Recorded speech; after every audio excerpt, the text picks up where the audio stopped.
lovely good morning to you, our viewers. Welcome to another exciting edition of the Camnet TV Breakfast Show.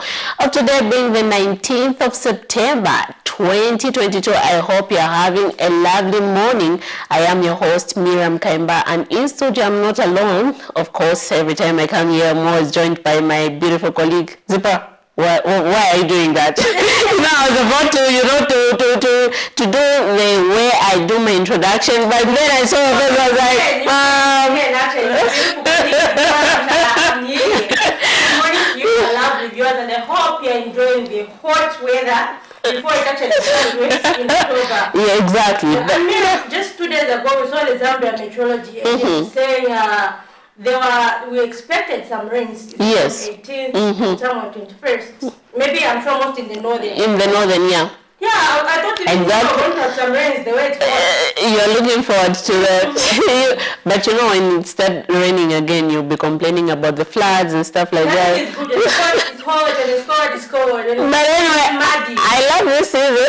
I love this season. It's beautiful. Yeah, it's beautiful. You get to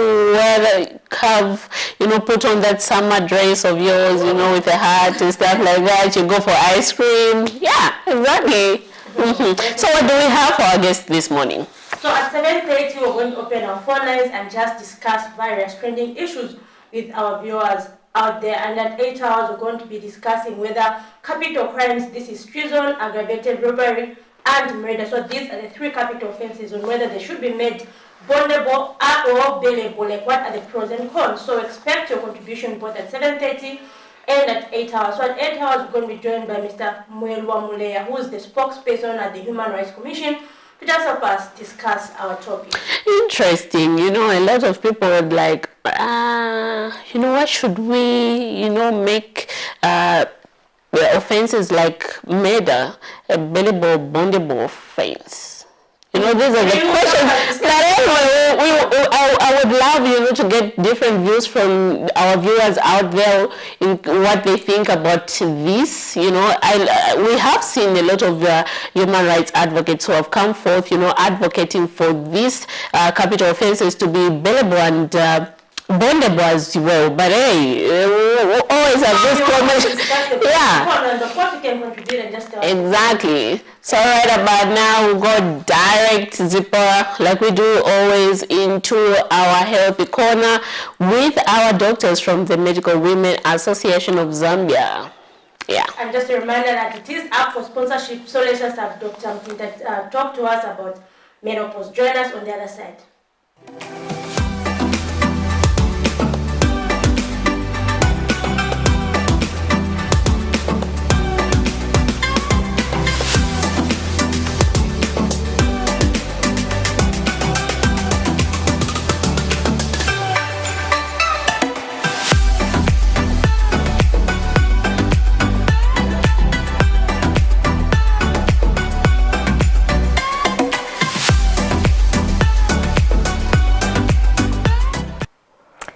A blessed morning to you all. I'm Dr. Mutinta Muyuni, gynecologist from the Medical Women Association of Zambia. And I'm here to talk to you today about the menstrual cycle. Now, this is a very important subject, an often shunned topic, shrouded in secrecy and quiet, sometimes shame. But we should embrace our beauty as women. We should embrace our childhood, our womanhood, and our senior years. So we're going to spend this week discussing this shrouded secret and unwrap it. We're going to talk about the menstrual cycle. What is it exactly? Every girl baby is born with ovaries and a uterus. Of course, there are different extremes. Some people have female exterior but may not have the uterus. But today we want to talk about what is the majority of the situation and not the exception. When you are born as a young girl, you have ovaries that have multiple eggs, and they continue developing until you reach a stage of menarche, a special term that marks the beginning of the menstrual cycle. At menarche, a woman starts her monthly bleeding, or it is characterized prior to this by ovulation, release of our first eggs, and then if a pregnancy does not occur, which implants in the uterus, the lining which has thickened in preparation for receiving this pregnancy then is shed off, cleans itself up in readiness for another possible pregnancy. Of course, I'll warn you that at this stage as young women, we want ourselves to prepare for the event of pregnancy. So we have to be aware that once our fertility cycles have begun, pregnancy can occur at any stage, whether you have a monthly period or your period comes every other 3 months or so. Regardless, once the periods have begun, a woman can conceive at any one point. But a menstrual cycle characterizes the fact that this particular month I have ovulated and I have not fallen pregnant, and my body cleanses itself. For a few days I will be bleeding to different degrees, and this will come to a stop, and then my body again will start preparing to release the next lot of eggs. Now, in our culture as Zambians, in this period of time we are taught hygiene in our homes, how to look after ourselves. We are taught to avoid the menfolk, perhaps because of this risk of pregnancy. Many times the women or the young girls tend to be shy about what has happened to them. But you know what? It happens to all of us women, and we should embrace this fact. We shouldn't run away from it. And I think one of the challenges we have, even with our girl children, discussing our sexuality or our womanhood, is because this index landmark in our cycles, in our lives, is regarded with shame. But I'm here to tell you that there's no shame about it. And whether I'm a woman with menstrual cycles or not, I can perform as well as any man out there in the banking sector, in the agricultural sector, in the medical sector. But I must be aware of what my womanhood is about, what it means, as I have explained: ovulation, no pregnancy, cleansing or washing out of the lining, in readiness for the next menstrual cycle. So, until we can understand this and appreciate this, some of these cycles are characterized by moodiness, breast tenderness or pain, very much cramping, but it's manageable. And this is something that we'll continue to talk about tomorrow. I'm Dr. Mutinta Muyuni, gynecologist, member of Medical Women's Association, and I'll talk to you again tomorrow.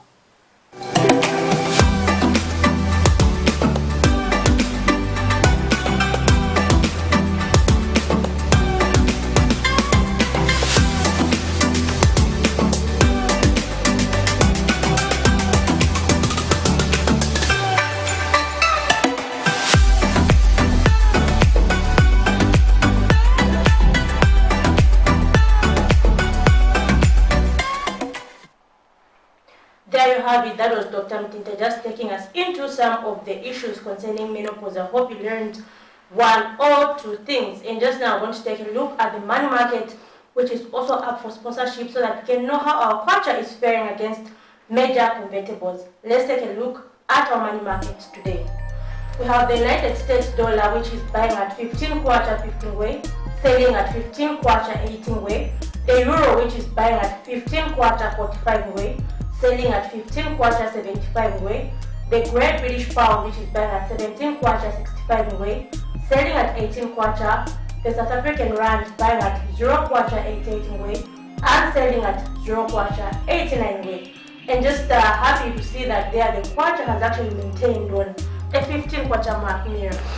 Exactly, but you know, when you look at how it's buying and selling there, it's now going, it's like it's going towards 16 again. Because last time it was 15 kwacha, 13 go somewhere there, but now I see it's 15 kwacha, 50 something, you know, way. So, yeah. We've heard from many economists, Miriam, that oil prices are expected to go up 50-something. So I just wonder what that would mean for our country. I mean, we're excited to see a number of commodities reducing. For example, million meal oil, they are reducing because I think the quarter, we've seen a constant reduction for like 2 months straight. And I think that's what led to most commodities even reducing. Yeah, the quarter has also been gaining constantly, but then if we go a sudden fluctuation, I wonder what's going to happen to us. And just last week we had Mr. Johnston Chikwanda, who's an energy expert, stating that when the prices of oil are cheap, we should be reserving oil maybe for like the next 3 months. As a country, the cheaper one, we buy enough, like we reserve for like 3 months to make sure that at least things are stable in the country. I don't know your view on that. That's why, you know, people are calling for, you know, companies like Indeni to be reopened and stuff like that. Yeah, you know, we need to have a place where we can, you know, store this oil. But as we move further, if things are not, you know, taken into consideration with much urgency that it needs and importance to be addressed, we will continue having the same problems. And then if, like you said, we have economists, you know, coming on board and saying we expect oil prices to go up, definitely, that implies that commodities prices will go up again, and then this is something that we keep on complaining each and every day. We're talking about the cost of living in Zambia being high, and then if we have prices of commodities going up, are you telling me the majority of Zambians are going to survive with the current harsh economy? No. Yeah. Definitely. So that's something really that we hope to see looked at for a long term, actually. And so just now I want to take a look at one of the stories that we had yesterday on Zooming the Headlines. Now, Miriam, I'm sure you know that the Zambia Agency for Persons with Disabilities looks at the plight of people with disabilities in Zambia. But then, recently we've had a lot of wrangles there. We've had some people camping there saying maybe this person should be reinstated, this and that. So really operations have been disturbed. Just last week we had another group of persons with disabilities stating that now they can't even undergo the processes of social cash transfer because, you know, that's registered there. So they're saying they can't undergo that because there's all this confusion at the pit. So yesterday we saw one of our colleagues, Prudence, actually did a story concerning the plight of people with disabilities. Let's take a look. Persons living with cross-cutting disabilities who have in the past 2 months been camping at the Zambia Agency for Persons with Disabilities offices, seeking audience with the President Hakainde Hichilema over what they term mismanagement of resources by the agency, were Saturday removed from the premises by the paramilitary officers and were dumped at a military base in the showgrounds in Lusaka. The affected have since lamented the manner in which they were manhandled by the paramilitary, who they accused that they assaulted them while a woman who was taking a bath at the time says she was dragged naked from a place where she was taking a bath. Noko tuwafika ku extent imyenshi ibiri tuwafika na ku extent ya kututumina ba paramilitary ukisa mkutu ikata pankanda ndesamba ndi ubwamba omuntu kwisa mukunjimya kwati katwishi kwati ndiule bansanga fe mtaveni waundi n'abana benge mambya abana mapastors balina ku school naseba nokuseba nine kyalo ba president chichena ngatamwachite feta mwatumfwe nshishibe obutungulusho bomuliponga bwabatuntulu beka nshishibe.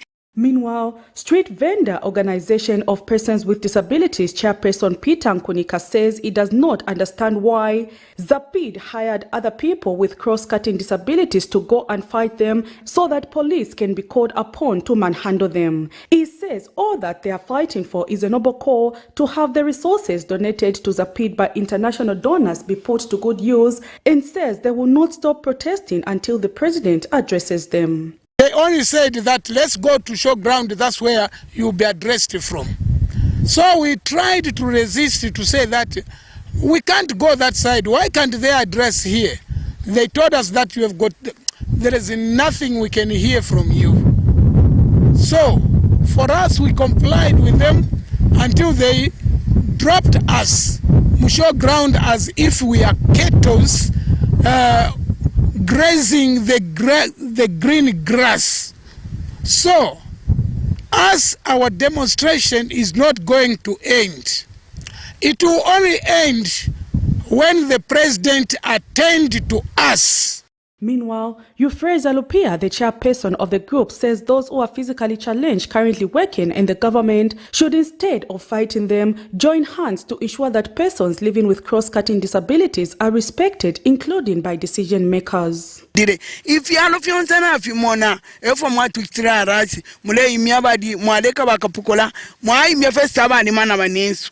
Ugwatwise tuledo adia tuledo anchi bakapukala balelo lela padi aba paramilitary dida bamonati bambo kwisa mukutwikata moyimwelo mwafano bakutampo kusunka abantu abade samba kubemi obwamba palapo ade sambiro mwe amkumninika ero badi amwale imya ni banyinenu tekwati ngatwale mana ututwakano kupelo omuchinji. And we reported the issue to Levy Goma at State House. From there, we have been there at Sapid for almost a month now, a month plus. Now, the report hasn't reached the president. Why? Mr. President, we are appealing to you, we want to see you physically so that our issues can be addressed and end crossed. These 55 persons living with cross-cutting disabilities have vowed to never stop protesting until Zambia's President Hakainde Hichilema gives them the audience. Prudence Chota, reporting for Camnet TV News. So there you have it, a very interesting story there. Miriam, of course, and the confusion of what's happening at Nafi's day. First of all, I expected you to say a very quite sad story there. Interesting. Interesting, exactly. There's this dimension, there's that dimension. Those people are calling for the reinstatement of Mr. Nicholas Goma, who was the acting executive director there. And he was fired. Yes, and then they're saying there's mismanagement. So then last week Saturday, there's this group called Progress Disabilities Organization of Zambia. It's just it's not a government entity, it's just a private NGO for persons with disabilities. So according to them, actually, Miriam, they were saying they actually gathered in George compound there where we went to film them, and they were saying, they were alleging that group, which is at the PID, have got personal interest. For example, they alleged, according to the story we did, they alleged that person who they want to be reinstated favored them.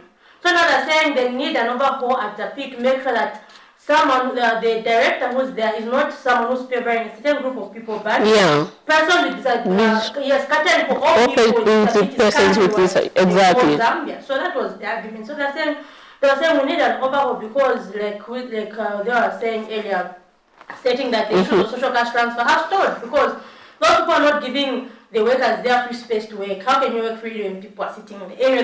That's the other side of it. And they were made to be manhandled by the police officers and dumped at showground.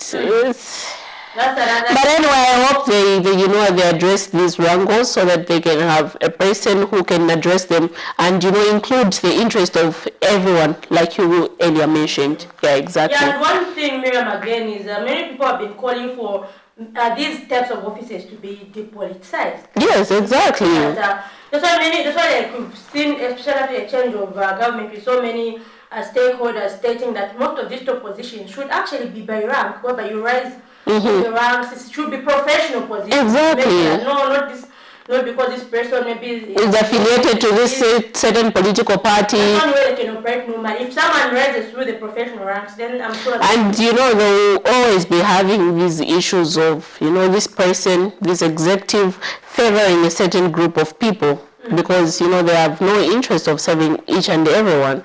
Yeah. And Miriam, just think of it. We did promise our viewers that at 7:30 we're going to open our phone lines, and so just now we open our phone lines so that you can actually contribute in the discussion that we're having. So you can quote on the numbers that are scrolling on the screen, or leave us a message on Facebook and just participate in the trending issues.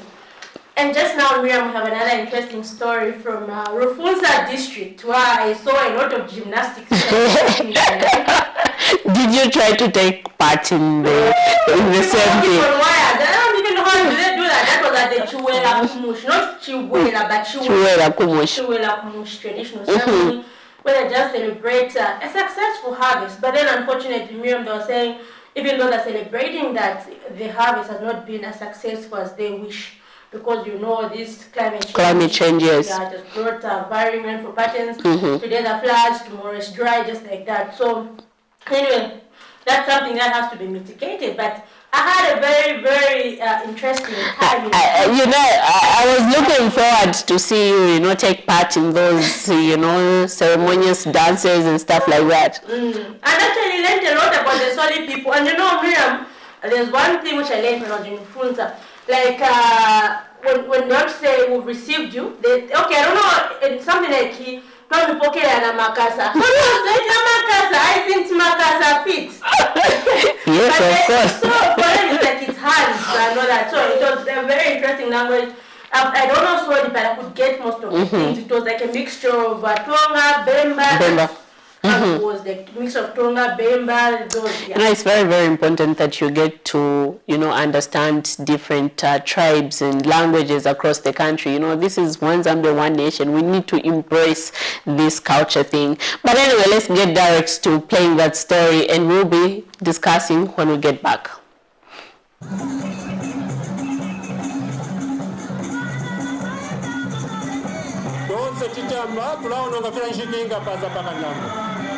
After not being celebrated for 2 years due to the coronavirus pandemic, hundreds were packed at the Mumpasha Royal Establishment in Rufunsa District Saturday to witness the commemoration of the Chiwela Kumushi traditional ceremony that was graced by Her Royal Highness Chieftainess Mumpasha of the Soli people. The traditional ceremony was not short of various traditional dances. Walaingiringa wa mama wa chieftainess wetu wa Mpasha.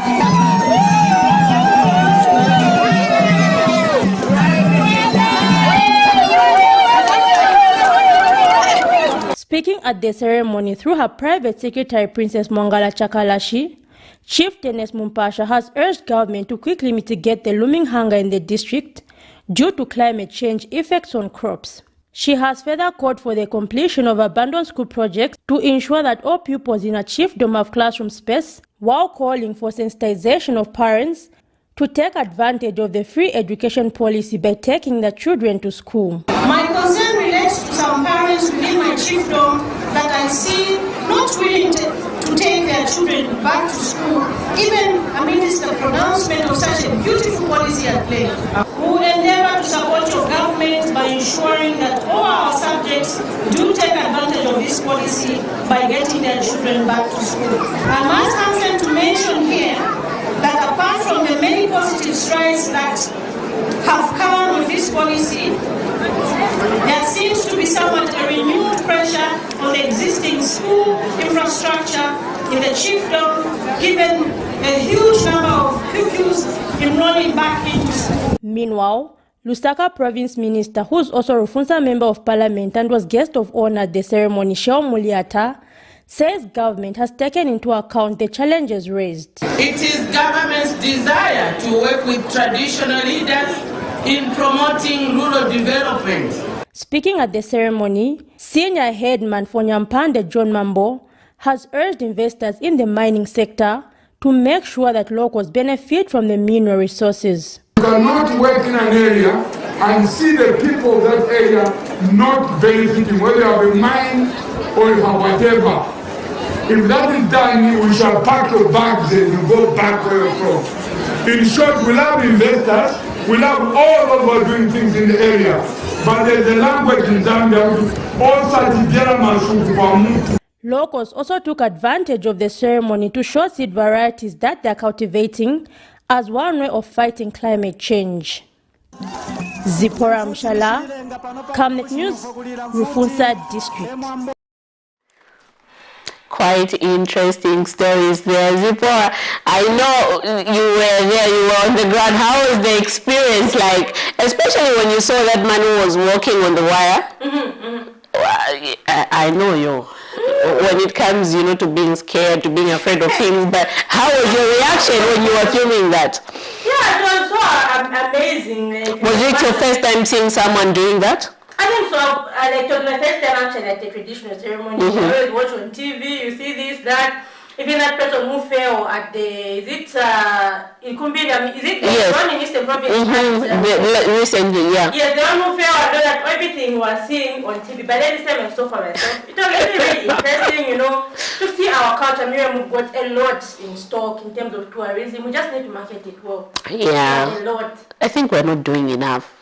We're it's not really, doing really enough. interesting. Talk about culture. Zambia is rich. Yeah, we are all rich. different kinds of talents. Exactly. And to our viewers out there, we have opened our phone lines, and those who are watching us on Facebook, please do send us your contribution and your comment with regards to the topic of discussion this morning. What do you think about capital offences being bondable or bailable? What is your view with regard to that?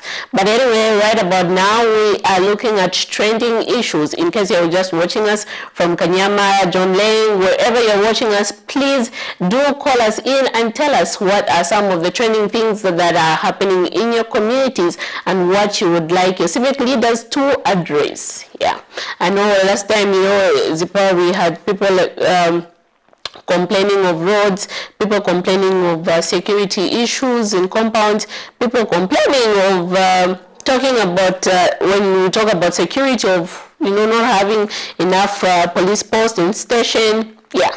And Miriam, talking of security, you know that it's really, really a concern. I think yesterday, anyway, I don't know, I live in Tendere. We discussed that area. You saw the other time what happened there, where that woman was attacked and all that. But yeah, so security is really a concern. And last night, Miriam, I think I heard some unusual noise. You know that thing where I don't it's paranoia, but I heard that this someone was trying to open my door or something. And guess what, Miriam? I called 9010, the one which were told that you should call the emergency.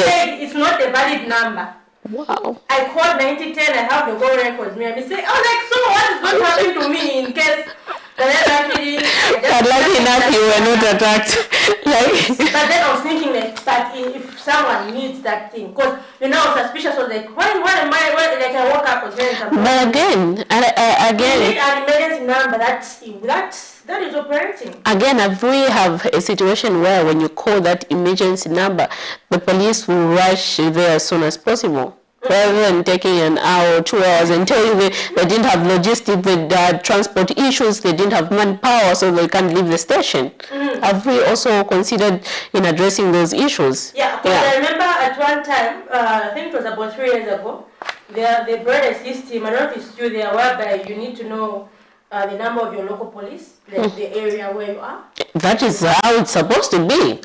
Whereby you know the number to call in case of emergency. And then again, the issue is, for example, where I live, then the police station, in terms of walking, is about, from a place, about 20 minutes. That's walking. Now, we need police stations maybe within, like, a short radius from communities to ensure that we have quick response rate. So I think, Miriam, for me, the issue of these emergency numbers, that's something that we really have to improve on. If you look at USA, that number, everybody knows it. It's 911. But here, and you know, the funny part, we had a story that Patrick did last time when that house, you know, was gutted in Chawama compound. And then this guy, one of the eyewitnesses, was like, "Yeah, we called 911." I love you. They called 911 in Zambia. So in Zambia it should be 991. 991. But then for Lusaka specifically, I remember last time we were told it's 9010. But unfortunately, that 9010 didn't work for me yesterday. So I think that's something that has to be improved in terms of these emergency numbers. Talking about our topic of discussion this morning, we have a comment from one of our Facebook viewer, Edwin Zulu, who says, capital crimes should not be bondable or bailable. The reason is that the culprit would hide evidence and silence the witnesses of victims. Before one commits a crime offense, he must think that what he or she is doing will have consequences. Yes, interesting. Very, very interesting. Very, very interesting there. Very, very interesting. Interesting views. Us and give us your views. So one of the comments says the Ministry of Concerned must look into the matter urgently. Fairly disadvantaged and physical challenged people are human beings also. Okay, that is also a comment coming all the way from Mr. Edwin Zulu. We are glad that you are watching, and we do hope that relevant authority do really look into their plight and address these issues and ensure that they put up an executive that is going to fairly address their issue and not only a particular certain group with interest. Yeah. Exactly, like what we're discussing. Yes, and Miriam, I'm talking about issues of treason, aggravated robbery, because the issues of security again, aggravated robbery, and the murder. Those are the only three capital offenses in the Constitution. And you know, Zipporah, when it comes to aggravated robbery, I'm glad it's not a bondable, billable offense. There's this debate saying you are just a suspect. What if it turns out that at the end of the day, you're not even guilty and you're made to stay maybe 5 years as they are waiting for... That's the more reason why... That's the more reason why, you know, we have the president who has come on board and different stakeholders advocating that if a person is taken to court, the matter should be handled as speedy as possible. You know, you shouldn't delay, because justice delayed is justice denied. Being handled speedily. Speedily, yeah, you know. Because there's a need at hand. There's a need at hand, you know, and you know, election cases, they are time bound. So you have to handle them in a certain period. Let's say if you take a petition, an election petition to court, it has to be handled in the period of 90 days, you know. So by that time it needs to be done and disposed of. Yeah, so just like these other cases, aggravated robbery, treason, and I think they should be doing the same, because, you know, again, Zipporah, I sat in court last time and hearing, I know a person is is not guilty until proven so by the court. I sat, and then, you know, I could hear people, a witness, how she narrated how she was abducted, kidnapped, you know, taken to a known location by different people. Her money was stolen, and how she was, you know, threatened to be beaten, and that time she was pregnant. It's a really, really sad situation all in all. But anyway, we hope that at the end of the day, justice will prevail in the case, and those who are guilty can be punishable and made to pay. And those who are, you know, free from those crimes will be released. Yeah, that's how fair the law is. And when we talk about aggravated robbery, Miriam, and okay, for that one in particular, I agree. When we talk about because they go with guns, Zipporah. So there's a possibility that in an event that they are, you know, stealing from you, there's a possibility that they can kill you. They kill. They don't just allow you. Exactly. Kill. Exactly. So right about now, we'll just go direct into... we'll have a caller. Okay. Let's get this call. Hello, good morning. Good morning, Camnet. We are glad to have you on set this morning. Who are we talking to this morning? Thank you so much. This is, as usual, the voice of Unanimous with Mr. Chiva on the line. Glad to have you on the line. Please go ahead with your contribution. Thank you so much. I think I just want to pick in a story to do with our big two stories. That's one to do with the capital offenses and the protest by the Kanyama youth. I think after the protest by the Kanyama, I think for me, I for one, the president of the Republic of Zambia, His Excellency, Mr. Hamedi Sema, he needs to be sharper when I regard Congo. I've always been talking about this. Right now, as an organic company, we know that cadres, their business are falling money in the Rimatao. The office that is being used by the cadres in the Rimatao was closed by the police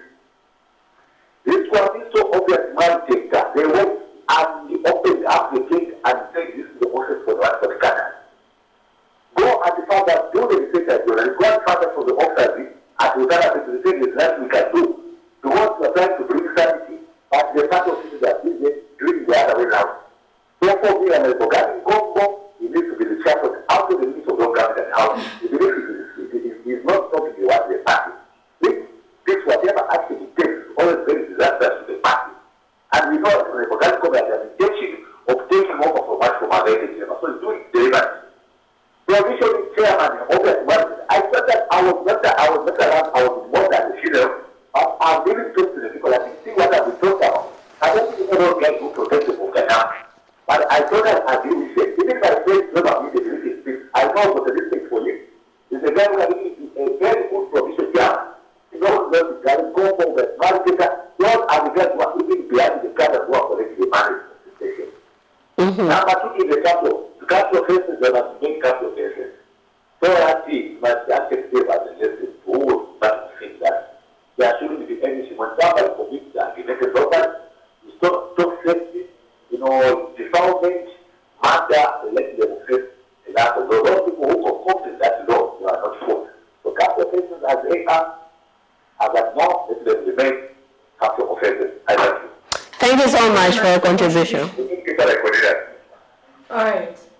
Thank you very much for that contribution. Quite interesting, Mira. Quite interesting there. His contribution to, the first contribution he made in relation to the youths out there, I think it's one of the stories that was done on Saturday by our colleague Patrick, where, you know, UPND youths in Kanyama were complaining and calling for the resignation of the Secretary General of the party, that is Batuke Imenda, to resign, and you know, that calling for obvious Mwaliteta, who is it Lusaka Province Chairman, you know, to be the SG of the party. They cited several reasons, yeah, and also called on Gary Nkombo to resign as well. Hello, good morning. Good morning. Hello, good morning. Hello? You're through to the Camnet TV Breakfast Show. Who are we talking to this morning? Good morning. We can clearly get you. Who are we talking to this morning? From Copper Belt? Yes, please. Please go ahead with your contribution, sir. Yeah, I just want to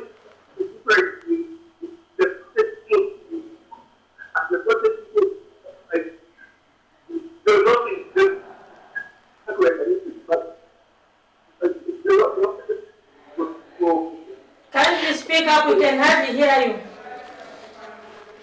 Hello? Can you kindly speak up? We can barely get you. Okay.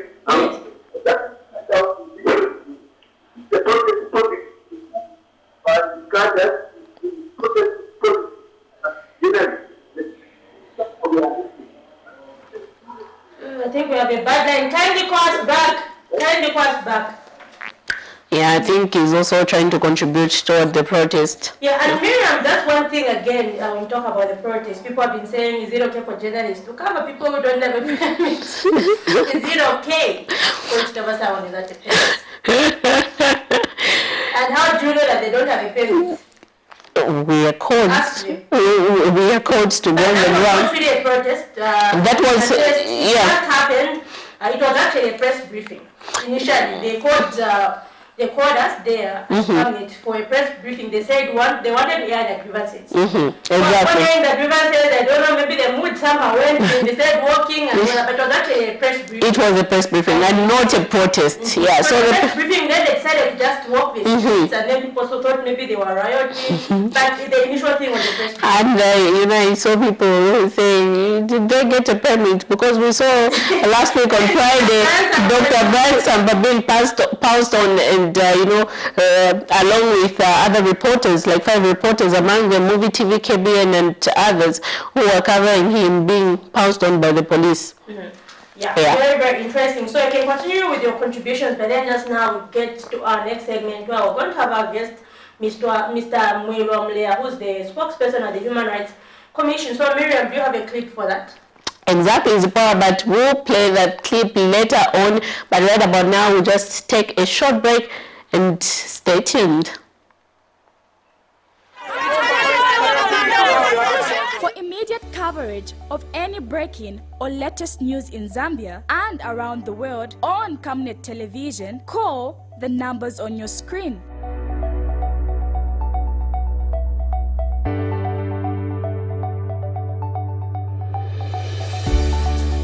Camnet Television, bringing to your screens fair news, impartial news, credible and reliable news all the time. Get the whole truth on Camnet World News.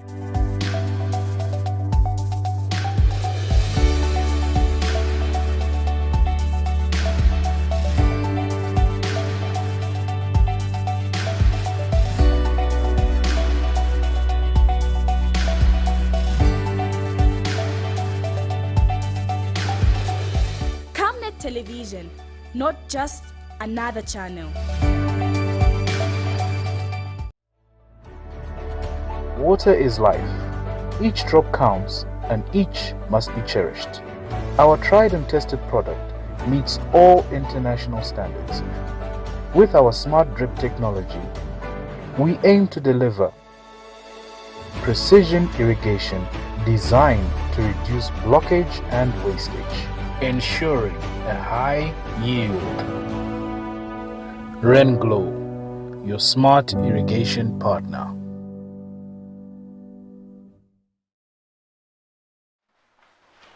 Thank you for still staying tuned to the Camnet TV Breakfast Show. This morning we are discussing the pros and cons of making capital offences bondable or bailable, and in studio we are joined by human rights spokesperson Mr.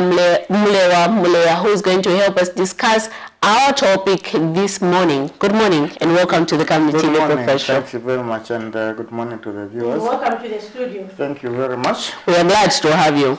Pleasure is mine. Before you came in, we had, different people calling in, giving their comments and their views with regards to this topic. But let's start talking about, first of all, defining these capital offences. Thank you very much. And from the beginning, I should state that these capital offences, enlist emotional reaction from various stakeholders. They are emotive issues.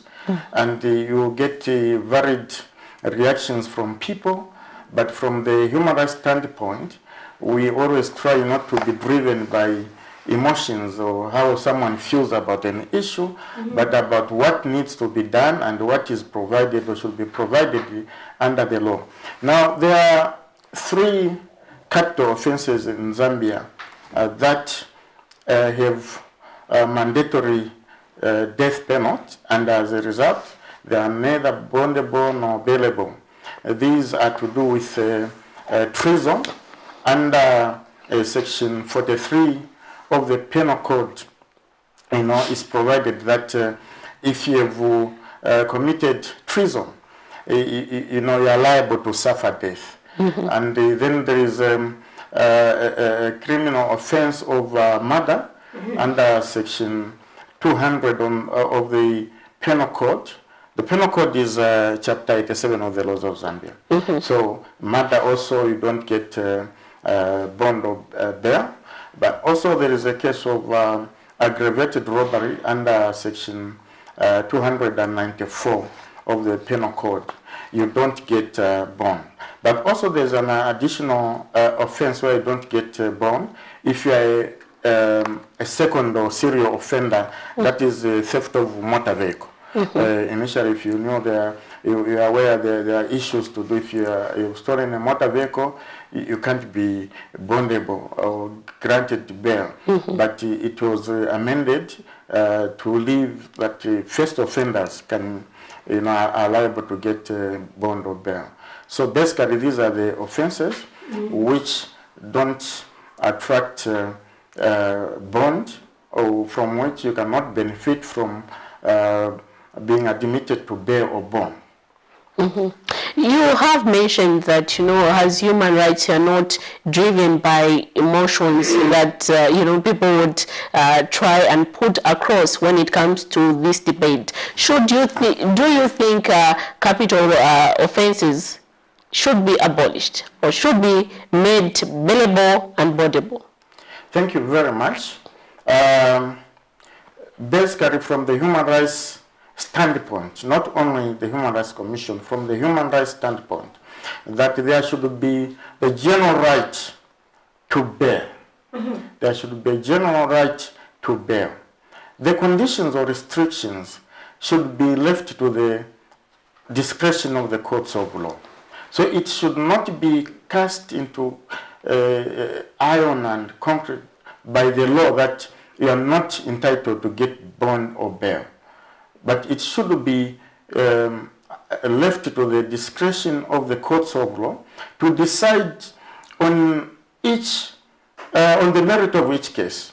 When they see that this is reasonable or is unreasonable, they can either grant or deny you bail, because there are circumstances where a suspect may be framed up. And it has happened in various countries, including Zambia. Someone, if they want to punish you by prolonged detention, they will slap you with a non-bearable offense. Even when they know that there is no iota of evidence to the charge they accuse you of committed. And that is abuse of the rule of law. And that is supposed to be reviewed so that there is no mandatory denial of bail. It should be left to the discretion of the courts to decide, looking at the merits or demerits of the case, then someone can be granted bail. But also it's in line with international human rights law. You know, Zambia is a signatory to the International Covenant on Civil and Political Rights. If you look at Article 9 of the International Covenant on Civil and Political Rights, it provides that anyone who is arrested for any criminal offense shall be promptly brought before the courts of law. You know, you must be tried within reasonable time. Why? It's because even if you have been illegally arrested, you are still legally innocent. Even our Constitution under Article 18, Sub-Article 2, provides the right to presumption of innocence until someone is proven or pleaded guilty. So, if you are detained without granted bail, and then you are not afforded, you know, an opportunity to be tried within a reasonable period of time, as provided under our Constitution, again under Article 18, Sub-Article 1, then that becomes a violation of your right, because there are various rights that are granted under that. So you are presumed innocent, but if you are not granted bail, you are not tried within reasonable time, it means that you are being punished. You know, we call it extrajudicial punishment. You know, punishment without any due recourse to the law. Because before you are tried, now you are being punished because you are subjected to prolonged detention, which is a violation of human rights.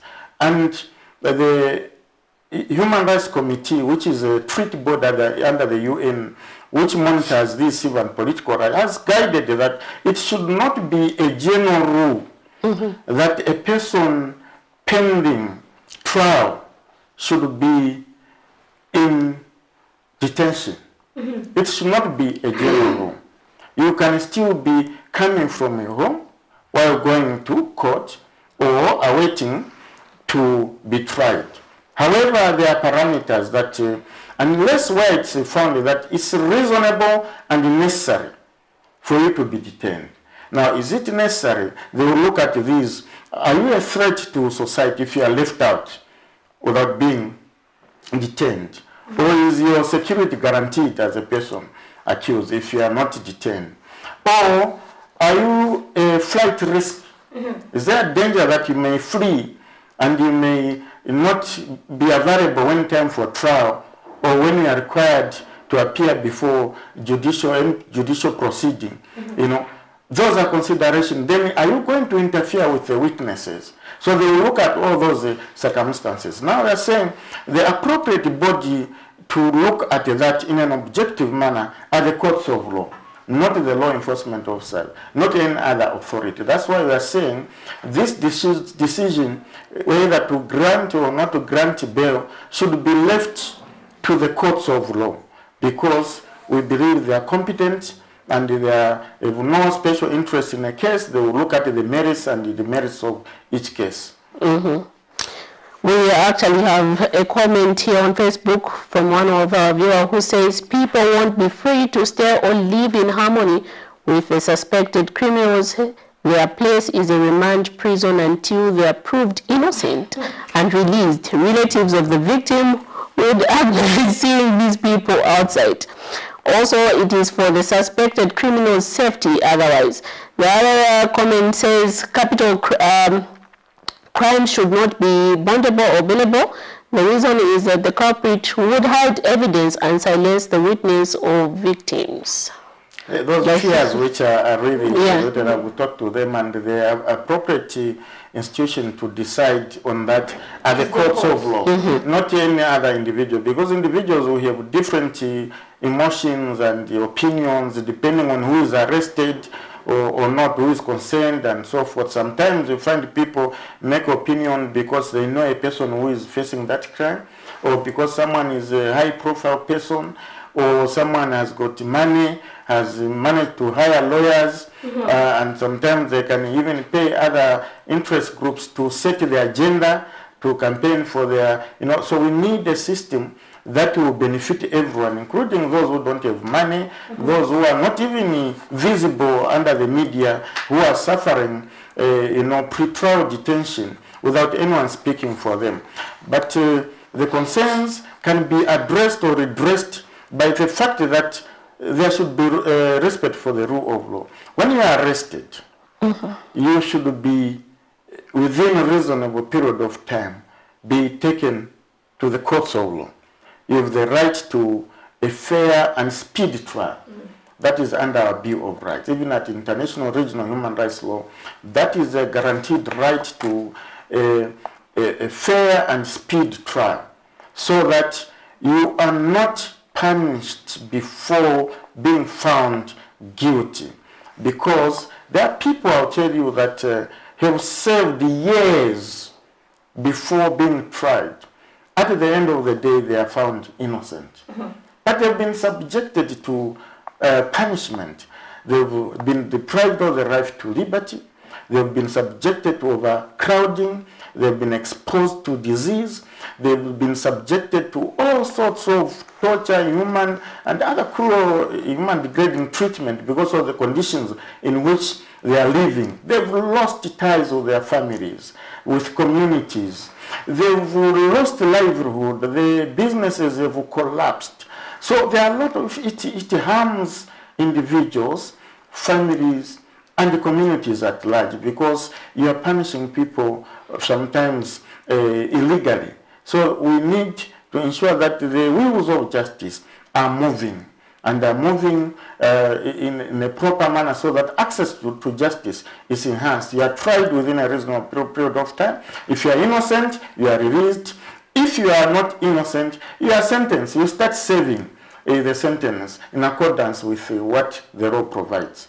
And when you say a reasonable amount of time, like what constitutes a reasonable? Maybe they'll say due to the queue that we have, a reasonable amount of time is 10 years. So under the Human Rights Commission, what is the And just adding on that, have we respected the fact that an accused person should be given a speed trial?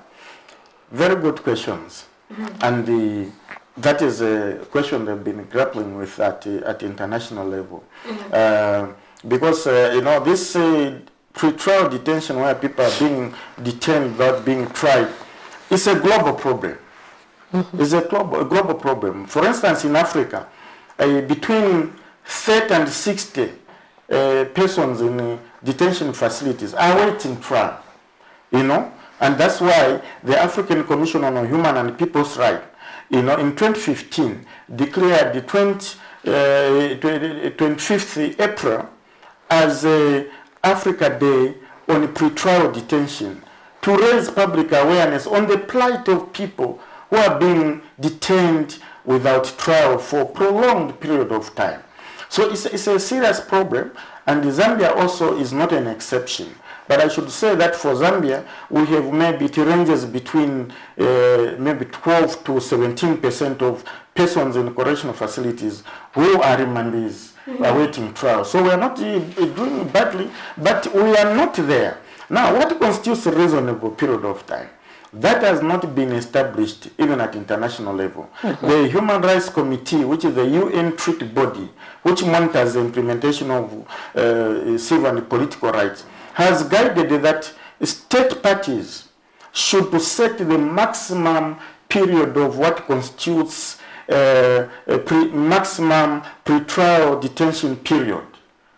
And each case will have its maximum period, depending on the gravity of that offense. So they will compute the period looking at the possible maximum sentence of that offense.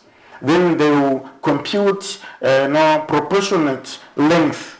If it's murder, they know that the sentence could be life imprisonment. Of course, under our law is death at the moment, but we know that that is not being executed.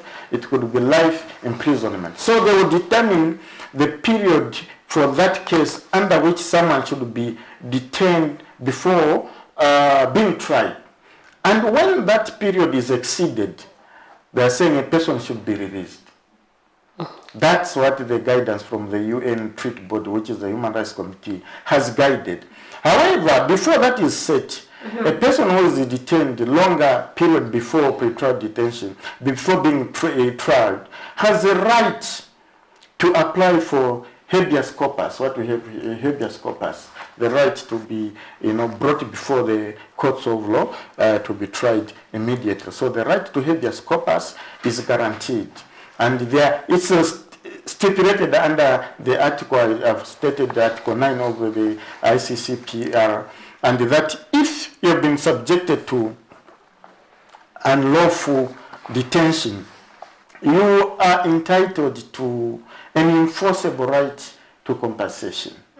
So that's how it is.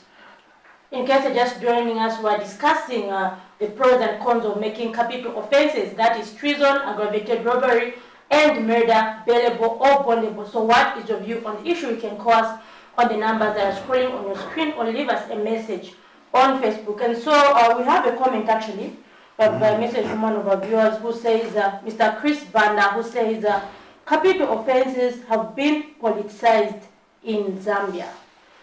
Are you of that view, or what is your response to this viewer who feels that capital offenses have been politicized?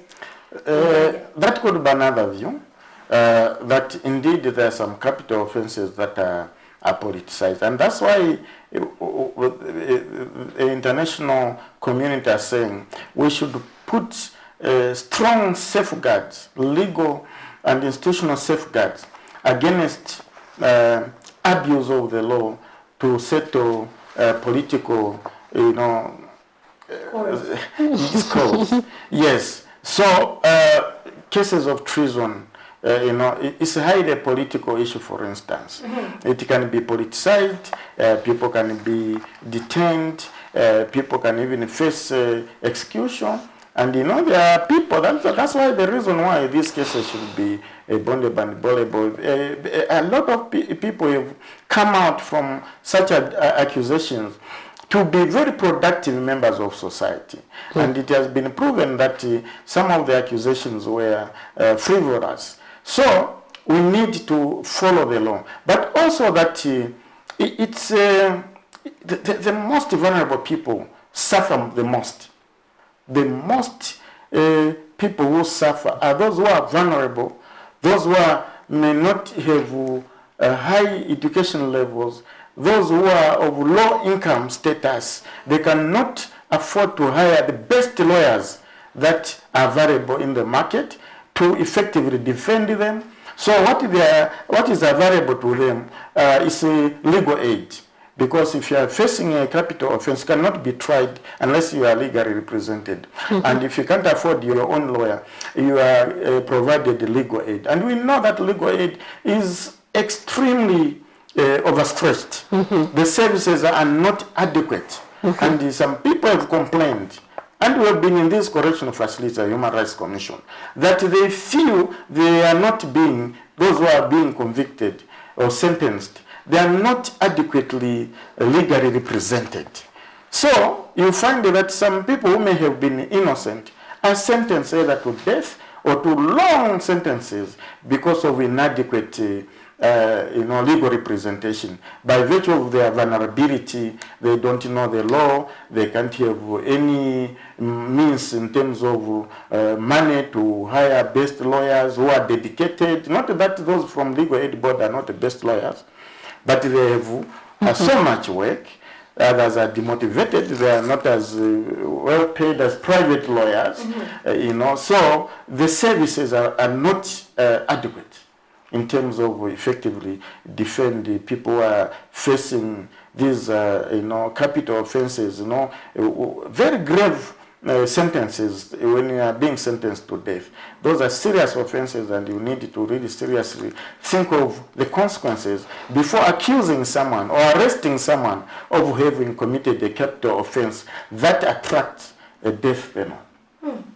Interesting. In case you're just joining us, we are talking about the pros and cons of making capital offense a bondable or billable. Right about now, we'll just play a clip. We're getting a comment from the legal brains on what they think. Should this be done?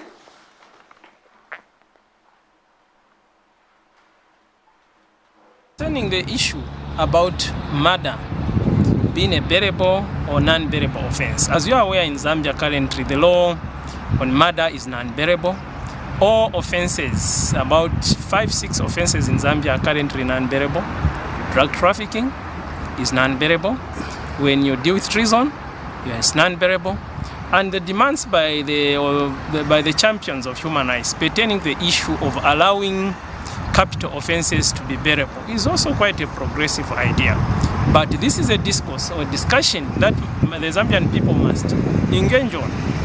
From my perspective as a human rights defender, it would be a very progressive thing to do. As you are aware, the argument pertaining that particular aspect of human rights as to make murder bearable or non-bearable is something that would help the country. I would say that it would be noticed. Although the converse also applies. Can you imagine if they murdered your family and these people are walking free and they're on bail, and how dangerous such people would be? You see, the whole reason why murder was made non-bearable and these capital offenses been made non-bearable was to achieve a particular goal. Sometimes also to protect the suspect. Can you imagine that, like I was saying, your family has been murdered by this person and you see him and you believe that you physically saw this person murder your family. It could bring or promote vengeance in society, and that could endanger even the suspect that you intend to bail out. But this is a discussion that the Zambian people can have. It would be good, it would be a very good discussion to go by. Because as you know, these capital offenses are so serious that the intention there also is to deter would-be offenders, because they would know that if I'm involved or alleged to be involved in such an offense, like we've been propagating that corruption, grand corruption be treated like murder, which is non-bearable. It's just intended to deter would-be offenders. Like recently I was talking about the looting that took place in the previous regime, the PF government. It was so grave that the treasury was left empty. People had even to start acquiring helicopters. You can imagine. People had to acquire property that they cannot account for. To deter these persons, non-bearable offenses are just designed to ensure that these people answer to their charges. But I can tell you from speaking from the technical part of the law that all offenses in Zambia are bearable, even murder. Where there is inordinate delay, there is a bail called constitutional bail, which I think most Zambians do not know. Where there has been an inordinate delay or delay at the instance of other people beyond the suspect, a court can grant constitutional bail. And this, from 1990, this law has been applicable. So in murder, you can still get bail. But we still feel that this helps to deter would-be offenders or persons from being engaged in these capital offenses. Well, that was one of the clips that we played from Camnet Andeleki, who is a legal counsel and also Katumbua area member of parliament. Now, Mr. Blair, as we were discussing, you did mention that these people are not, adequately sometimes represented by lawyers, especially from legal aid, because of sometimes they're not motivated and how they are paid, like from compared to how lawyers are paid from the private sector. Don't you think sometimes this causes a great injustice on an accused person? Indeed, access to justice is a challenge in most countries, including Zambia, and that has got a lot of reasons. Now, there are many players in the justice delivery sector. You have the law enforcement officers or agencies, you have got the National Prosecution Authority, you have the Legal Aid Board itself, and other private lawyers, you have the courts of law, and you have other oversight institutions like the Human Rights Commission. So each one of these institutions, if they are not effectively playing their role, you hamper enhanced access to justice. For instance, if your law enforcement officers don't do adequate, complete, thorough investigations, you find that the National Prosecution Authority will not give consent, or the DPP, which is the head of the National Prosecution Authority, will not give consent to prosecute the matter in the courts of law. So you find that it causes a lot of pre-trial detention. Someone will be detained without trial because the docket is being moving backwards, forth between the law enforcement officers and National Prosecution Authority. These are some of the challenges that are being faced. Sometimes also movement of files between the lower courts to the high court. Someone has been committed to the high court, the file delays reaching the high court, or sometimes in terms of cause listing the cases where someone has to appear before the courts of law. You know that there's only as much, the courts of law may take at a given time. So there are a lot of people awaiting trial. They are in a queue. And cause listing, you find the system are using first in, first out approach, FIFO approach. You follow the queue. And that's a position of the Human Rights Commission also, that there should not be any discriminatory approach in terms of cause listing suspects, regardless of one's social, economic, cultural, religious, political status. Everyone should be equally protected by the law, that you must be given the same legal protection and opportunity to be tried. And that should be the position of everyone, that the system should be able to protect everyone. So there are a lot of factors that are causing these delays in terms of accessing justice. And we are saying, because of these factors, Section 123 of the Criminal Procedure Code, which makes it mandatory for capital offenses not to be bailable, should be reviewed. And that discretion should be reposed in the courts of law to decide on a case-by-case basis whether someone should be granted bail or not. Not that it should be mandatory that as long as you are facing that capital offense, it should not be granted bail. No, because it's causing a lot of injustice. It's manifestly unjust. Definitely some of the cases where people are not being tried. But because they are facing such cases, the powers of the courts are tight. So there should be a general right to bail. It should not be left to those who can afford to apply for constitutional bail or for any other judicial review. How many people in this country can afford such expensive, elaborate judicial proceedings? Very few. Only the rich can afford to get the best lawyers. But most of these people who are facing these cases we find in these correctional facilities or detention facilities are too vulnerable to even know their right to appeal. Even to ask when they are next going to appear in court, they can't. They're just living there for months and years. But we are saying that the system should change. In case you're just joining us, we are discussing should capital offenses, that is treason, murder, and aggravated robbery, Should they be made bailable or bondable? What are the pros and cons? So do quote on the numbers that are scrolling on the screen and contribute or leave us a message on Facebook. And we have another contribution here, Mr.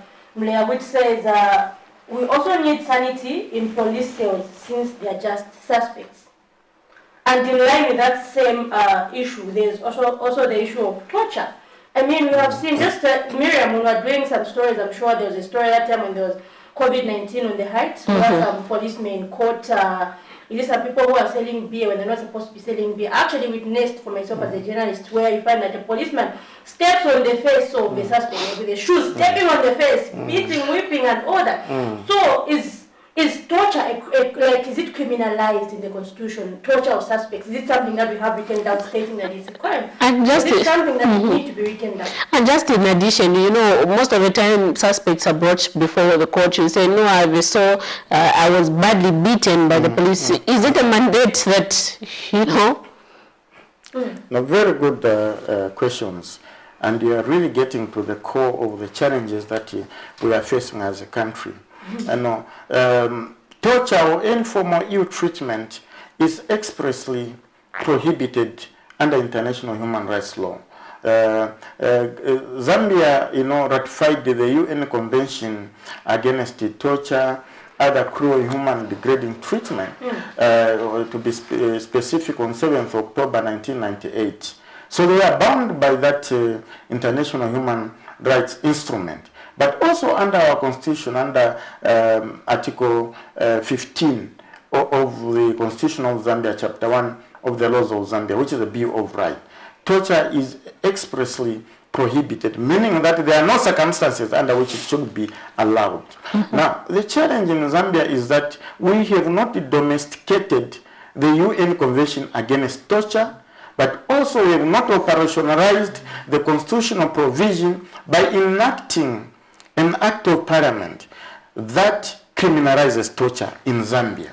That's why as Human Rights Commission, we are saying that Zambia should enact a law criminalizing torture in Zambia as a way of domesticating the UN Convention against torture, but also to give legal effect to Article 15 of the Constitution of Zambia.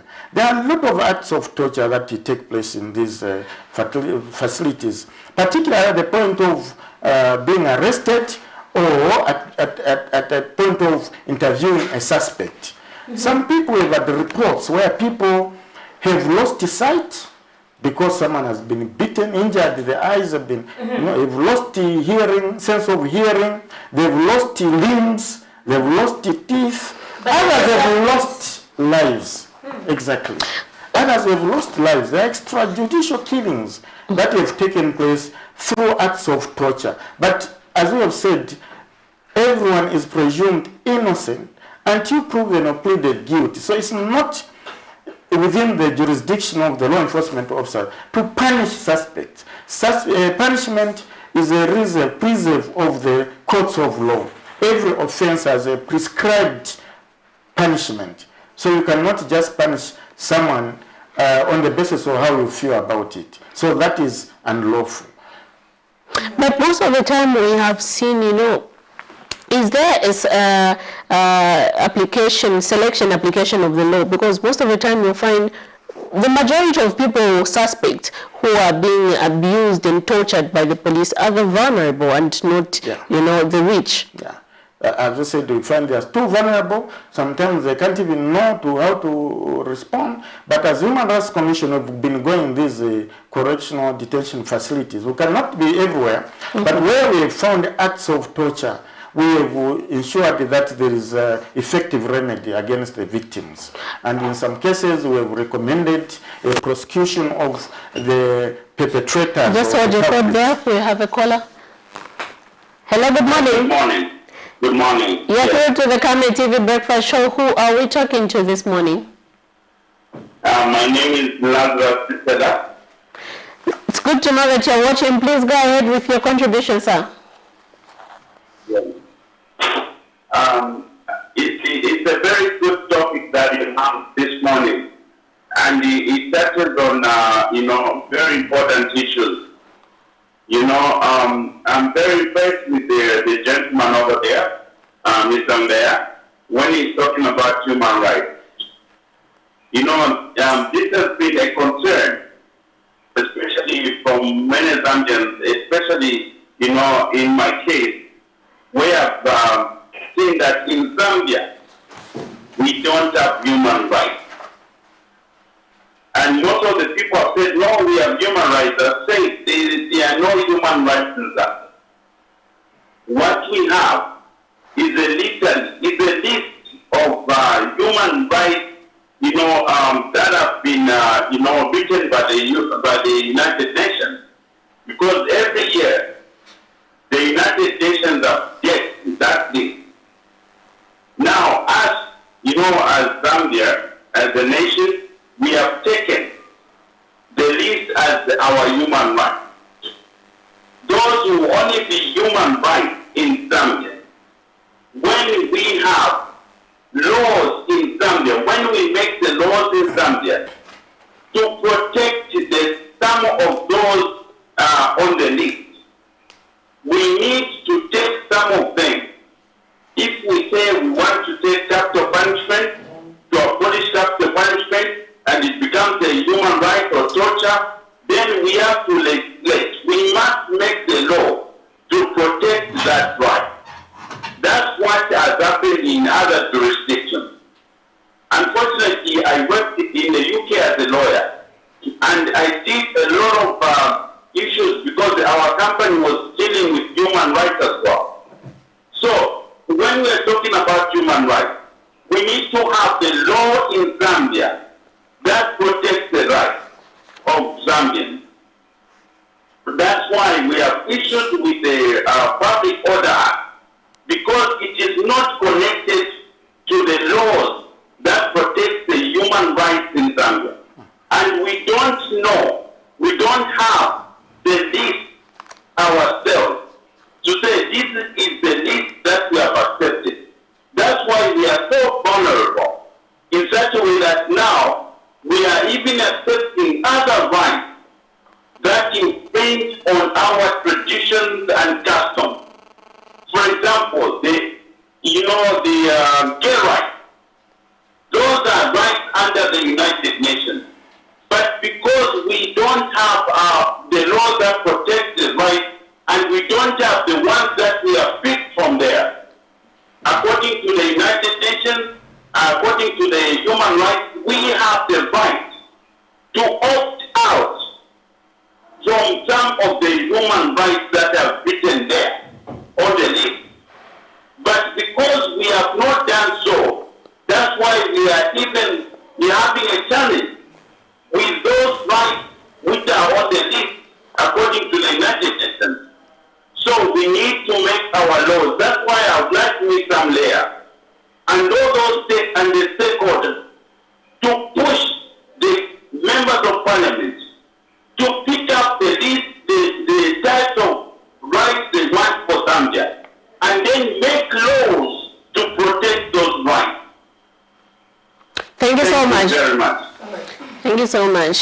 Mr. Blair, your comment from our caller there. Mr. Douglas said a very detailed contribution and very up to the point, really. The issues is raising are critical. We need to have a very detailed discourse in terms of fundamental human rights. What is key as a country is that we must now start moving towards amending and broadening the scope of our Bill of Rights. As you are aware, our Bill of Rights is too limited. It was enacted in 1991. When the Constitution was amended, the Bill of Rights remained just to provide for civil and political rights. Even those rights are limited in scope. And with passage of time, there is time to review those civil and the political rights. Our Bill of Rights, for instance, doesn't even include economic, social, and cultural rights.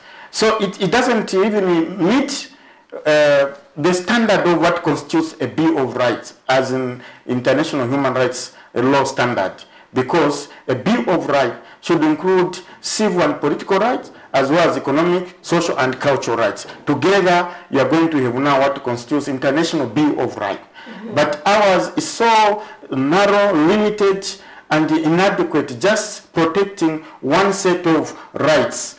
If, for instance, today I say my right to health is not being fulfilled, I have no jurisdiction to go before any tribunal or courts of law to hold the government accountable, because that is not provided for under our constitution. So we need to reform the laws so that it's not at the whims of individual, that because an individual feels this should be a priority for the country, this should be done in this manner. The protection of human rights must be predictable. We should know what right is guaranteed by the law, because people have got different opinions. So we can't leave it to the whims of individuals. In a democracy, it should be a rule of law, not a rule of the whims of individuals.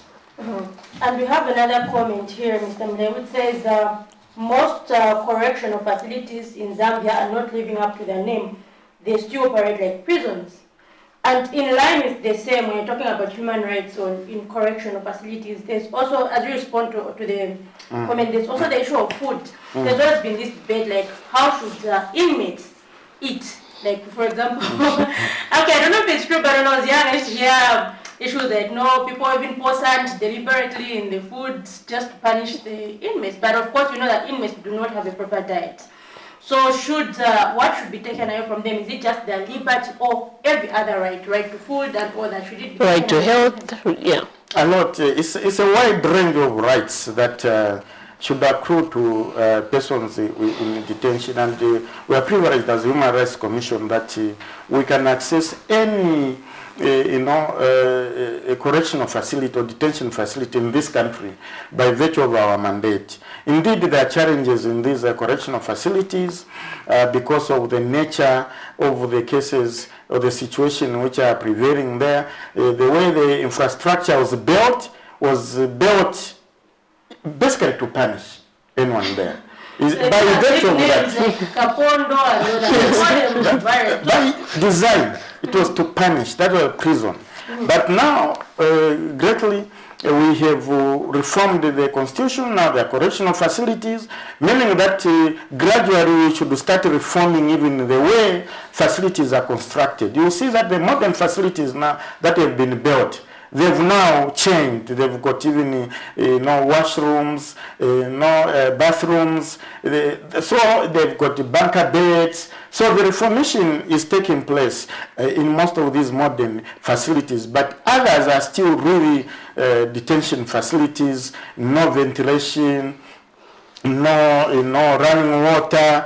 The food is another issue, because you've got a huge population of persons correctional facilities, averaging between 24,000 a day in Zambia. So what we do as Human Rights Commission when we go in these facilities, because Zambia is a party to what we call UN minimum standard, UN standard minimum rules for treatment of prisoners. In 2015, they are revised and renamed as Mandela rules. So they guide on how inmates should be treated, food, ventilation, recreation facilities, education, what form of punishment if they make they breach the rules should be done, and so forth. So they should be afforded an opportunity to communicate with their families. There's a wide range of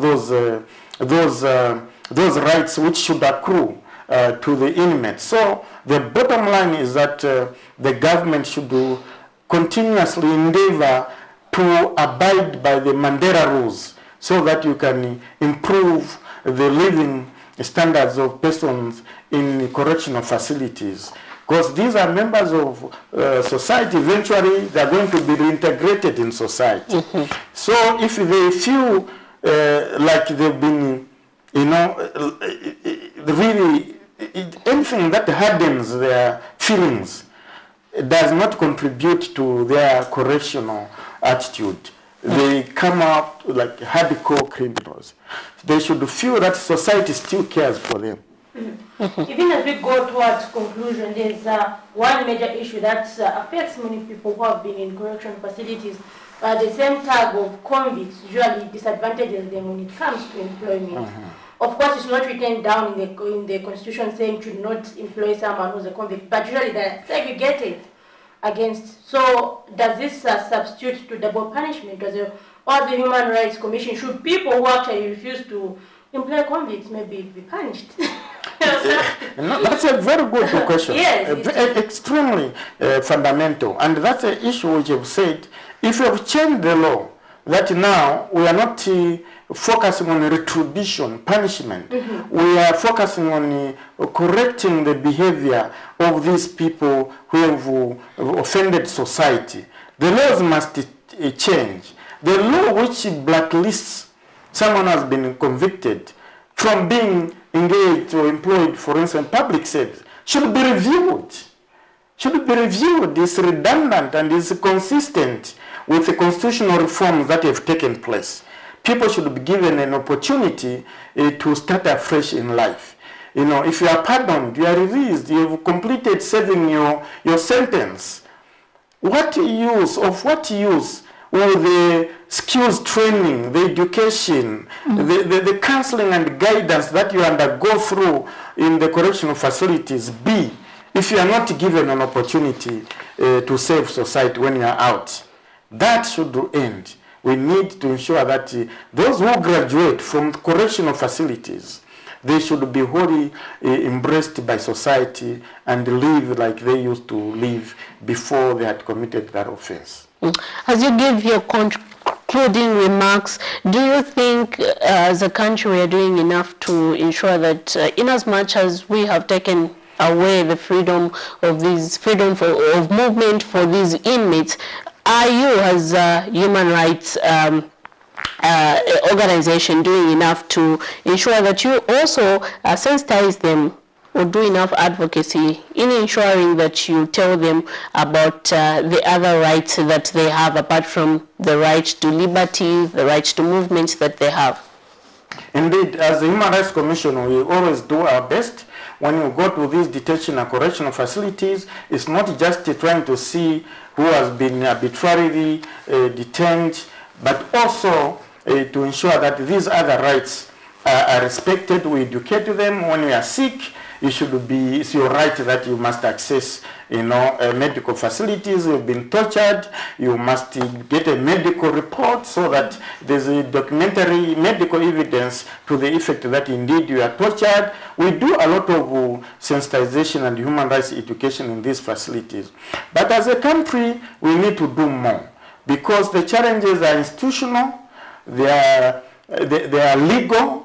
Others have to do with the attitudes of individuals in these institutions at various levels, either law enforcement officers, National Prosecution Authority, legal aid, the judiciary itself, or correctional facilities. There are individuals who don't abide by the tenets of democracy and respect for human rights. So we need to correct the behavior to ensure that we respect access to justice as a fundamental human right. Very, very interesting there. So that has been Mr. Mwelwamlea, who's the spokesperson at the Human Rights Commission, and this is where we actually come to the end of our very interesting discussion, and we have a number of takeaway points, but overall they border on the improvement of the justice system to make sure that all citizens, regardless of economic status, actually have equal access to justice. And shout out to all those who called as well as those who left us messages on Facebook, as well as our floor manager Elas Chilela and the studio manager there, Mr. Frederick Munungwe, who was actually coordinating the show this morning. Miriam? It's why you already did everything, But anyway, this is where we come to the end of our program this morning. It was good that we had you, our viewer out there, sending us those contributions and comments. And those who are watching us live on Facebook, thank you so much. For me, Miriam Kaimba, and my colleague Zipporah Mshala, it's bye-bye and see you tomorrow, same time.